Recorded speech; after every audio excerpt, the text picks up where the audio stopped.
Hermanos, hermanas, buenos días. Mi nombre es Germán Oliva. Vamos a continuar con nuestro estudio del libro de Doctrina y Convenios. En la clase anterior estudiamos sobre la sección número 30 hasta la 36.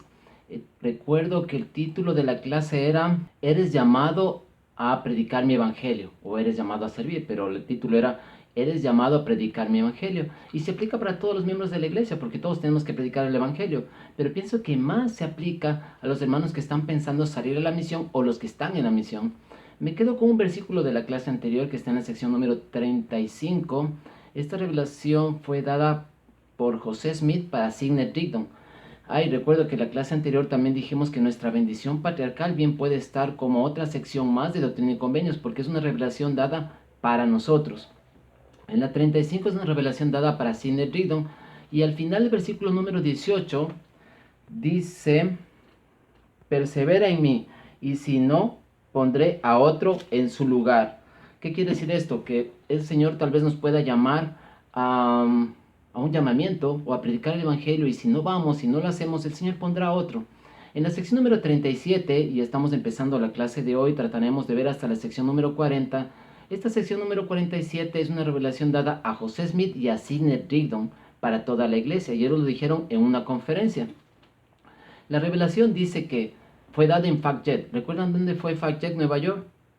¿Recuerdan qué pasó ahí? La restauración de la iglesia. ¿Cuándo fue? 6 de abril de 1830. Muy bien.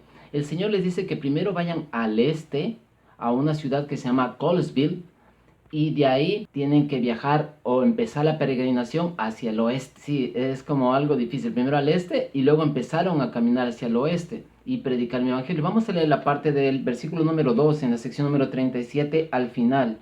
Dice: y más especialmente en Colesville, porque he aquí me suplican con mucha fe.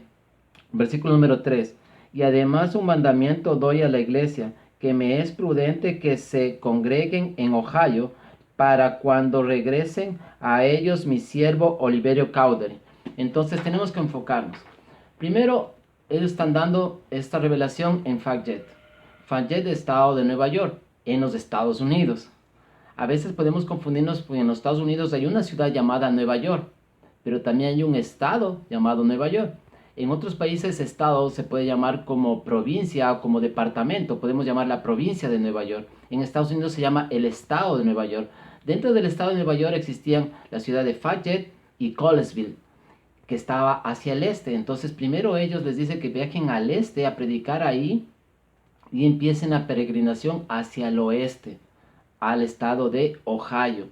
El Señor, miren que el Señor no les dice que vayan directamente hacia el lago Salado. No les dice directamente. El Señor como que te manda llamamientos y te va enseñando poco a poco el camino. A los santos les dijo que vayan primero al estado de Ohio, en Kirtland, después al estado de Missouri, después a las montañas rocosas y vayan hacia el valle del lago Salado. Como que les fue diciendo poco a poco. Y estos se van cambiando de ciudad, es por la persecución. Por la persecución que pasaba en los Estados Unidos hacia los mormones.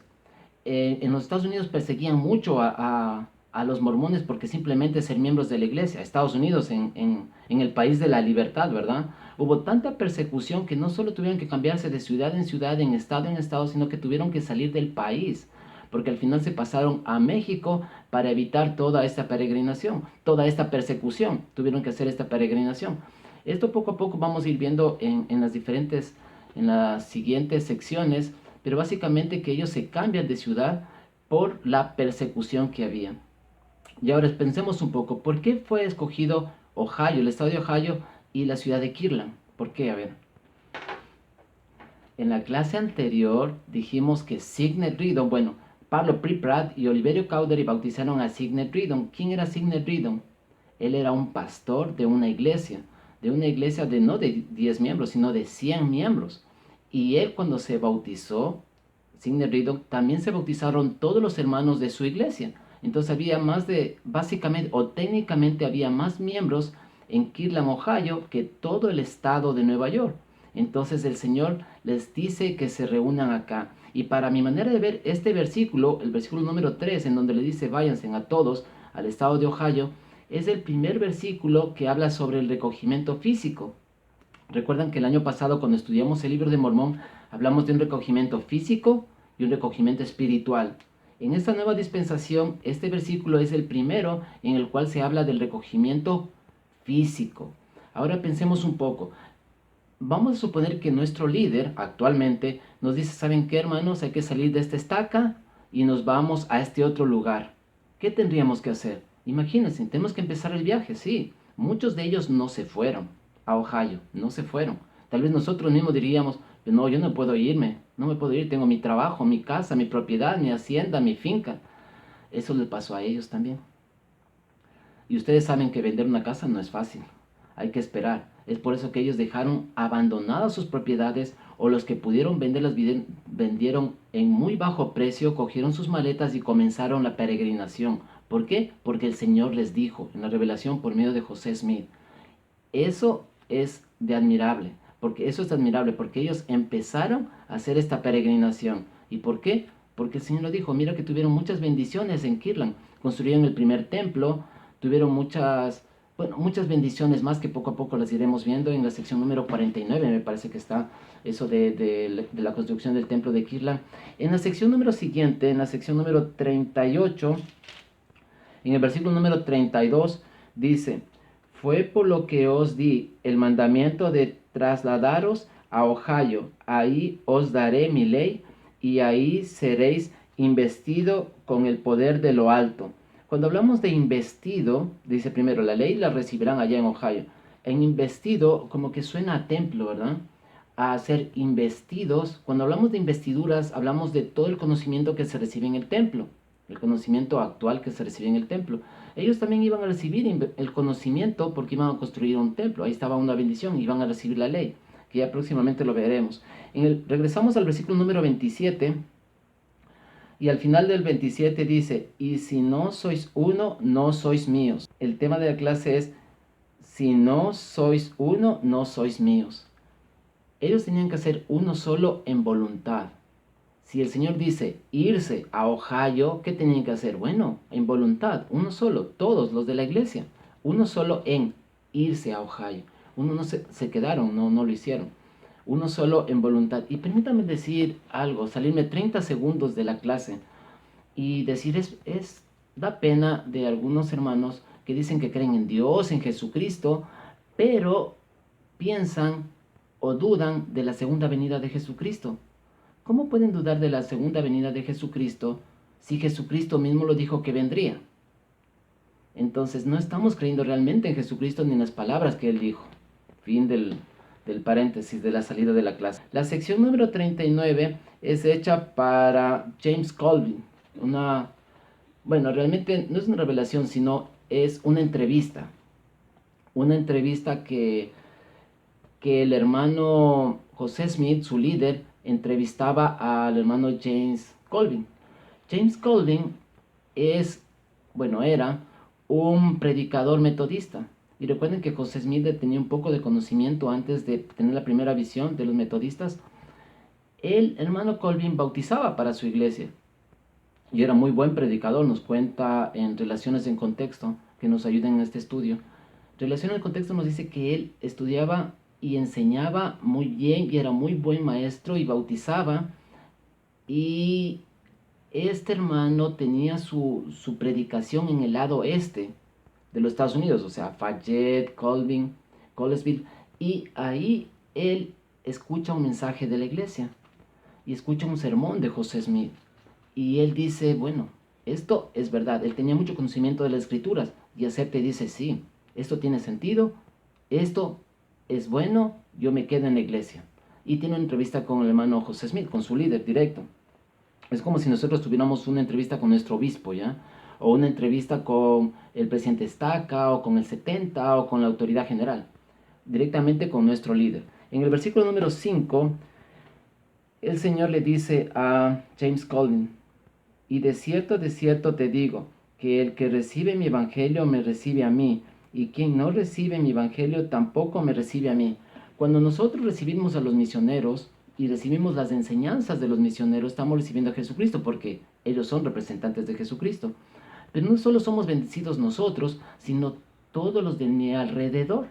aún todos los de mi pueblo. Mira lo que pasó con Signet Ridon. Signet Ridon recibe el Evangelio, se bautiza y todos los miembros de su iglesia se bautizaron también. Y no solo eso, sino que todos los miembros de la iglesia fueron a su ciudad para reunirse en esa ciudad. Y por tener un santo, 2 santos, 3 santos, unos pocos santos, todo el pueblo es bendecido. En el versículo número 7, el líder, José Smith, le eleva a la persona que le está investigando. Investigando, digo, entrevistando. Cuando cuando un líder entrevista a un hermano, siempre como que le eleva primero. Pongan atención. Versículo número 7 dice, y ahora bien, he aquí, te digo, mi siervo James, he observado tus obras y te conozco. 8.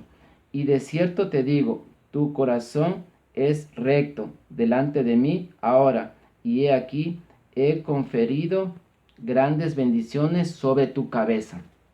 Primero le da la bendición, tú eres un buen hermano, tú eres el mejor del mundo, conocemos tu trayectoria, eres bueno y te mandan el llamamiento. En el versículo número 9 pasa algo interesante. Le dice que James no es tan buen miembro, no es tan buena persona, pero igual le llama a servir. En el versículo número 9 dice, y no obstante has conocido mucha tristeza, porque me has rechazado muchas veces a causa del orgullo y de los afanes del mundo. Él prefirió muchas veces los afanes del mundo y el orgullo es dentro de la destrucción casi.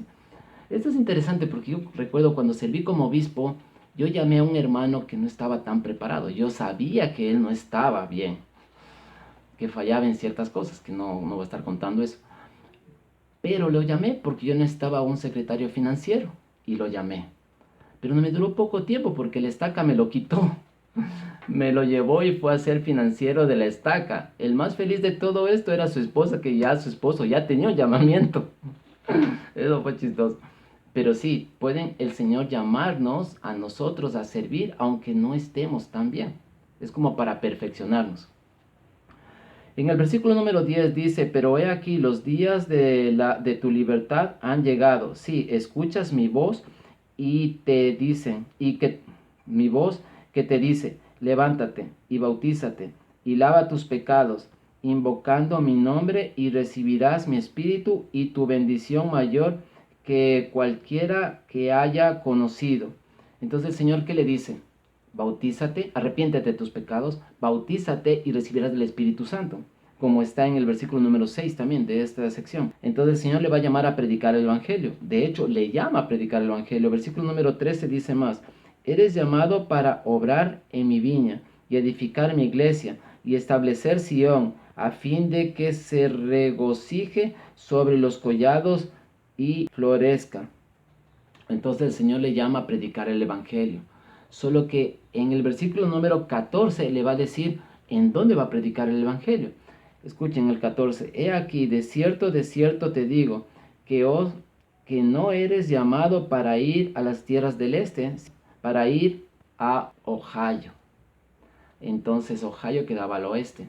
Él predicaba el Evangelio para los metodistas en el lado oeste. Él estaba muy cómodo con las personas que él conocía. Otra vez en Revelaciones de Contexto nos dice que como que él se aprovechaba o las usaba a estas personas que las enseñaba del lado del este porque le ayudaban a él y a las personas que él enseñaba. Pero ahora el Señor le estaba diciendo que se vaya al oeste, a donde unas personas que no las conocía. Y él, ¿saben qué? Decide no aceptar el llamamiento. Y no va. Versículo número 16 de la sección 39 que estamos, dice, he aquí, de cierto te digo, que la gente de Ohio me suplica con mucha fe, pensando que retendré mi juicio de sobre las naciones, pero no puedo negar mi palabra. José Smith, el líder en ese momento, que está haciendo el papel de líder, le está diciendo, mira, necesitamos ayuda en Ohio, tienes que ir. Y básicamente James Colville no va. Dice, no, yo allá no voy. En el versículo número 2 de la sección número 40, bueno, desde al final del versículo número 1 dice, James Colville fue recto ante mí, porque hizo convenios conmigo de obedecer mi palabra.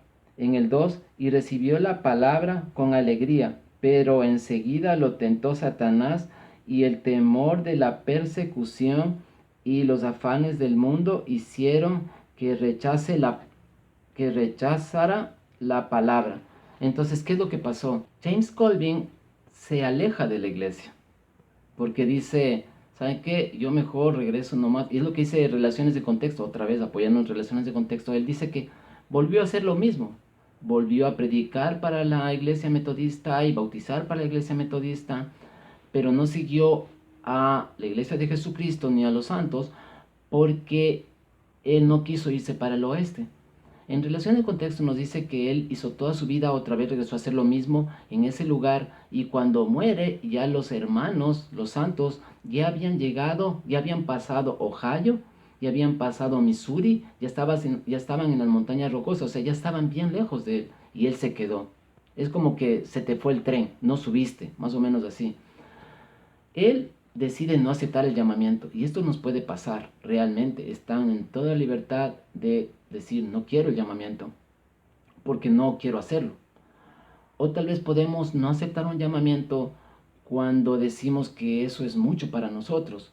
Por ejemplo, si le llamamos a un hermano a ser líder del quórum de élderes, por ejemplo, y él va a decir, ¿qué? ¿Presidente del quórum de élderes? No, si yo nunca he sido presidente de nada. Ni en escuela he sido presidente de mis compañeros en escuela, de niño, o presidente de los padres de familia. Nunca he sido presidente de nada. Yo no puedo, obispo. Gracias. Yo no puedo aceptar ese llamamiento.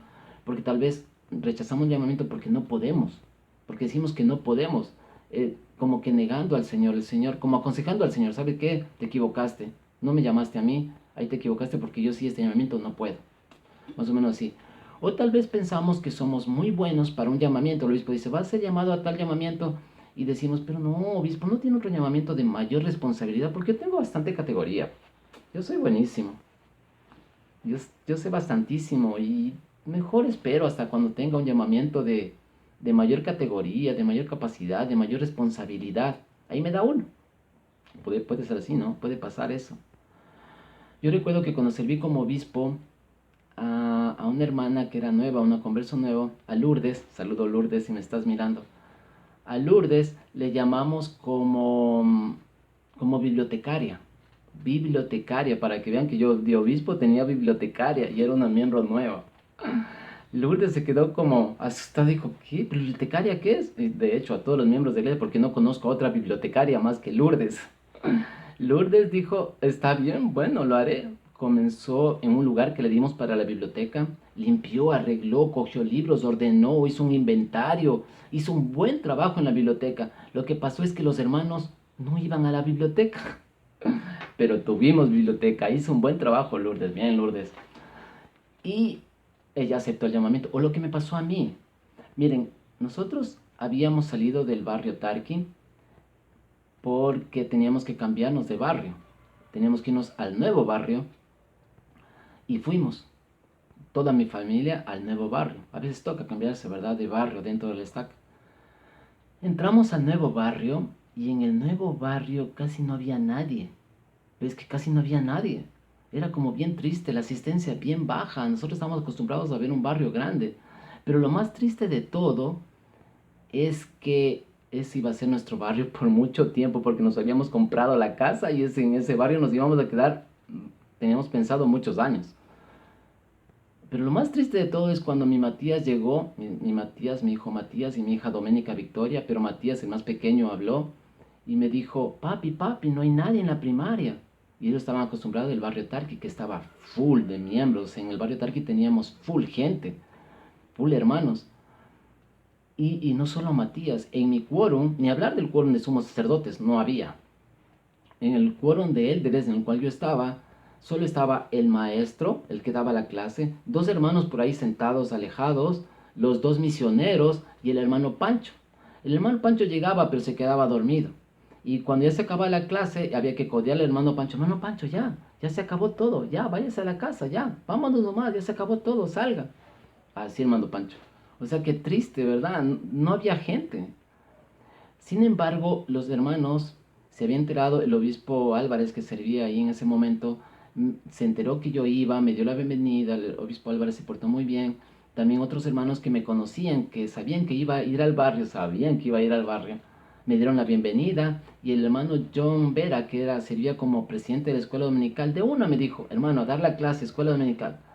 Y uno como nunca se niega a una clase de última hora, a un mensaje de última hora, a un llamamiento, dije, ya hermano, muy bien, y empezamos a dar la clase de escuela dominical. La clase de escuela dominical del aula ya empezó a subir la asistencia. Increíblemente subimos la asistencia, fue muy bueno. Pero no crean que fue por mí. Y empezamos a subir la asistencia. El obispo Álvarez me llama a una entrevista y me dice, así primero, el líder primero te eleva, ¿verdad? Te dice, hermano Germán, nosotros sabemos que usted es muy buen hermano, que ha servido de obispo en el sumo consejo, ha servido todo esto y lo ha hecho muy bien. Y usted es el mejor hermano del mundo y te mandan el llamamiento. Usted es el mejor hermano del mundo y queremos que sirva, o el Señor le ha llamado, me dijo el obispo Álvarez, a hacer, y me mandó el baldazo de agua fría. Y otra vez me repitió, y el Señor le ha llamado a ser líder misional.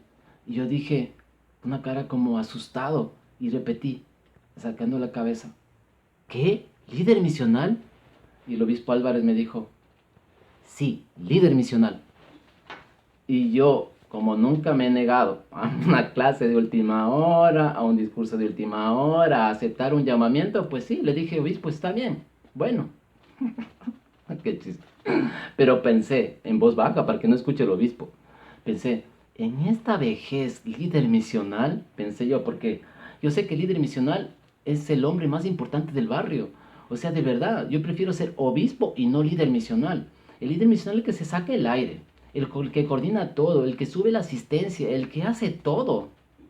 El líder misional es el hombre maravilla del barrio. Yo le considero así, el llamamiento más difícil del barrio. Cuando le dije a mi esposa que me llaman como líder misional, ella con sus ojos me dijo, líder misional. Y hablando me dijo, pero ese llamamiento no es de domingo. Ella fue misionera, los que no saben, mi esposa fue ex misionera, sirvió con Elder González y ella sabe lo que es bautizar y sabe el aire que se saca a un líder misional.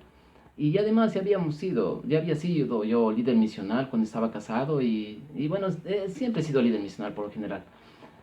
Y ella sabe, conoce a los líderes misionales, todo el trabajo que es. Yo realmente en mis oraciones no dije, Padre Celestial, yo quería ayudar en el barrio, pero esta vez ya exageraste, líder misional es demasiado. No, nunca dije una oración algo como eso. Simplemente mis oraciones eran normales. Pero lo que sí recordé es lo que me dijo una vez la hermana Zulman de González, la esposa del Elder González, que fue mi presidente de misión. Ya había terminado yo hace muchos años la misión. Nos encontramos y me dijo esto, me dijo, enseñe a sus hermanos, a los que están alrededor, me dijo, enséñales. Y eso es lo que hice. Cogí primero a los misioneros. La bendición que tuvimos en el barrio es que teníamos un súper misionero, Elder Tituaña, John Tituaña. El Elder Tituaña era un súper misionero, era la manita. Entonces empecé a enseñarle a él y a Elías, que era guatemalteco. Y les empecé a enseñar todo lo que yo sabía. Le dije al hermano, al Elder Tituaña, tú eres una manita puro, tú tienes la herencia, tú tienes que hacer el recogimiento de este barrio. Y le comencé a enseñar todo lo que yo sabía. Tienes que bautizar, porque para eso fuiste llamado. Si hay gente que no progresa, déjales y coge a personas que quieren bautizarse, enséñales solo a ellos. Y le enseñé todo lo que yo sabía, todo. El Elder Tituaña, súper humilde y enseñable, aprendió todo. Y comenzaron a bautizar los misioneros. Mientras tanto yo empecé a organizar los misioneros de barrio y a llamar a los nuevos misioneros de barrio y a hacer un grupo chévere y animado de obra misional. Lo primero que le enseñé a los misioneros de barrio, dibujé una argolla en el pizarrón y otra argolla que cogía la argolla. Y dije que primero era la conversión social y luego la conversión espiritual. Yo les enseñé esto. Pero no siempre pasa eso, porque por ejemplo conmigo fue primero la conversión espiritual y luego la conversión social. Pero pusimos énfasis en primero la conversión social. La conversión social, o sea, les cogíamos antes de que se bauticen o los que estaban recibiendo las lecciones, les traíamos a nuestro grupo, les teníamos en actividades, ellos empezaron a dar lecciones, empezaron a enseñar a los hermanos que ya se habían bautizado y los teníamos en grupo, en actividades. Ellos hicieron un muy buen trabajo. Les enseñé también que la conversión no sabemos en qué momento viene. Yo le comparo como un viaje en avión.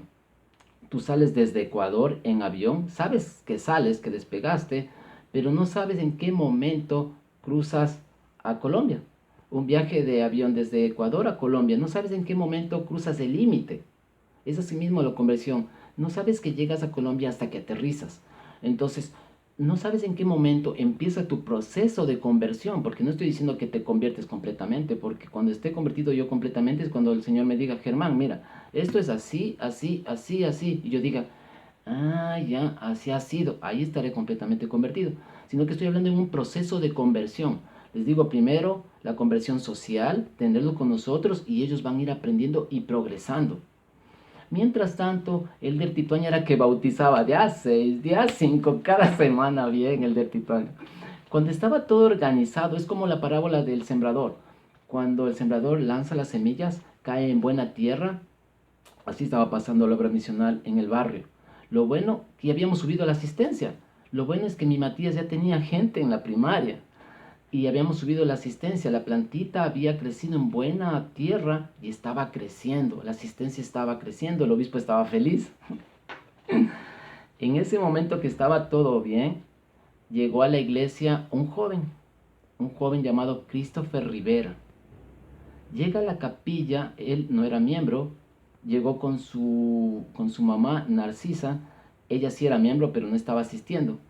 Llegaron a la capilla, llegaron a la sacramental y obviamente muy rápidamente les ubicamos porque yo le había enseñado a los misioneros de barrio cuando ven una persona, una cara que nunca habían visto antes, una cara que no es común, que nunca le habían visto, tenían que abordarle, tenían que de darle la bienvenida, darle un abrazo, tenían que estar con ellos, ser los mejores amigos de ellos y entregarle a los misioneros.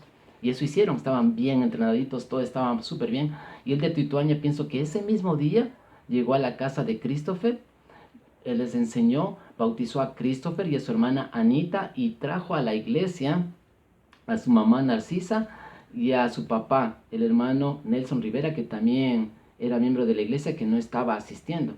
Y estoy contando esta historia con el permiso del hermano Nelson Rivera. Digo, hermano Nelson, ¿puedo contar su historia? Cuente todo lo que quiera, me dijo. Así es que estoy contando todo. El hermano Rivera dejó de asistir hace 30 años a la iglesia. O sea, el hermano Rivera regresa a la iglesia a los 30 años. Es que no fueron 4, fueron 30. 30 años. Yo pienso que el hermano Rivera tiene el récord de persona inactiva que regresó a la iglesia. Si ustedes saben de un hermano que tiene más años inactivo y regresó a la iglesia, más de 30 años, pues escríbame. Por lo pronto le damos el récord al hermano Nelson Rivera de haber regresado a la iglesia a los 30 años de inactivo, de menos activo. En estos 30 años conoció a la hermana Narcisa, se enamoró y la hermana Narcisa quería casarse por la iglesia. La hermana Narcisa le dijo, sí, casémonos por la iglesia. Y ahí recién el hermano Nelson le dice, pero yo no soy católico. Qué chiste. Yo no soy católico. Yo soy mormón. Imagínense, recordaba. Y hacen una actividad dentro de la iglesia, pero ellos no se quedan en la iglesia. No se quedan en la iglesia. Y finalmente cuando nace Christopher, su primer hijo, los misioneros aparecen, recién aparecen los misioneros y bautizan a la hermana Narcisa, pero la hermana Narcisa tampoco se queda en la iglesia, no sigue asistiendo y seguían contando los años del hermano Nelson. El hermano Nelson es de la familia Rivera de hace muchos años en la iglesia. De hecho, ellos junto con la familia Trujillo son pioneros de la iglesia en el Ecuador. O sea, primero llegaron a la iglesia a Quito y ellos son pioneros de la iglesia en Quito. Los hermanos que son más antiguos, que me están escuchando, y verán que digo antiguos, no viejos. Los hermanos que son más antiguos y viven en Quito, conocerán a la familia Rivera, y saludos a la hermana, a la familia Rivera, ¿ya? A Jorge, a Pablo, a Anita, que ellos son pioneros en la iglesia. Se bautizaron todos los de su familia. Y el hermano Nelson se bautizó a los 11 años, más o menos. Sí, a los 11 años, era un niño. en el quórum de la primaria. Mira, como mi Matías en la primaria, él también en la primaria, se bautiza. Me imagino cómo serían esos días, ¿no? De pioneros en la iglesia. No debe haber habido nadie tampoco. Bueno, ellos se quedan en la iglesia, hermano Nelson se queda en la iglesia aproximadamente como hasta los 17 años, en donde se va de la iglesia. Se hace menos activo, deja de asistir a los 17 años en el quórum de los hombres jóvenes. Él me contó hace mucho tiempo que una de las cosas que le hizo que inactivarse de la iglesia es una diferencia que tuvo él con un líder que él tenía. Y esto no hay como juzgar, realmente. Recordemos en la clase anterior vimos a Thomas B. March. ¿Quién era Thomas B. March? El presidente del quórum de los 12 apóstoles, o sea, el segundo de la iglesia. Tuvo una diferencia con su líder también, lo mismo. Cualquiera le puede pasar. Y se inactivó. Otra cosa que influyó en el hermano Rivera para salir de la iglesia es que sus hermanos se fueron a la misión. Su hermana mayor Anita había salido a la misión, Jorge había salido a la misión, Pablo había salido a la misión. Y él como que estaba solo para ir a la iglesia, como que necesitaba ayuda o alguien que le empuje. Recordemos que todos se habían bautizado. De hecho, todos se quedaron en la iglesia. Hace unos pocos años murió la mamá del hermano Rivera, murió siendo miembro de la iglesia. Recuerdo que asistía al barrio Comité del Pueblo en ese tiempo, cuando murió. Todos asistían a la iglesia, pero él se siente solo y dejó de asistir. Y él dice que eso fue una de las razones para que él deje de asistir a la iglesia. Es lo que dice. Mientras nosotros estábamos teniendo una buena tierra en la iglesia, organizando la obra misional en la iglesia, preparando la tierra, el Señor también estaba preparando al hermano Rivera para que regrese a la misión, regrese a la iglesia. Él estaba teniendo algunos problemas emocionales y algunos problemas económicos.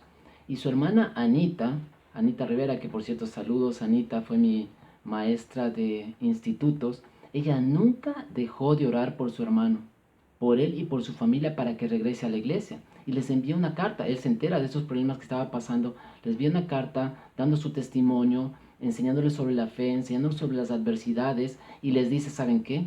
Yo creo que ya es el día o el momento de regresar a la iglesia. El Señor estaba preparando la tierra o el camino para que el hermano Nelson regrese. En ese tiempo llega el elder Tituaña y lo lleva a la iglesia.